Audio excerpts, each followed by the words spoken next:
In today's video, I am going to teach you how to share a template with Pandadoc. Sharing a template or document link in Pandadoc is a quick way to give someone access without sending multiple files back and forth.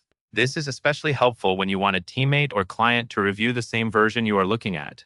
In this walkthrough, you will open a document that has already been sent, generate a shareable link, and then copy that link so you can send it wherever you need. First, go into Pandadoc and open a document that has already been sent. Make sure you are viewing the document itself, not just the list of documents. Once it is open, look toward the top left of the screen and find the Invite button. This is the control Pandadoc uses for inviting others to access the document. Click Invite. A small menu will appear. In that menu, select the option that says Share via Link. Choosing this option tells Pandadoc that you want a single link you can share, rather than inviting someone by entering their contact details.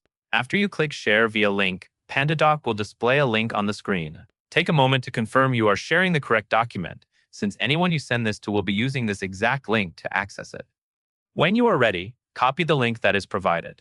You can usually do this by using the copy action shown next to the link, or by highlighting the link and copying it from your keyboard. Now that the link is copied, you can share it through your preferred channel, such as a chat message, a project management comment, or an email draft. If you are sharing it with multiple people, it helps to include a short note explaining what you want them to do, like review, approve, or provide feedback, so everyone stays aligned. And that is all there is to it.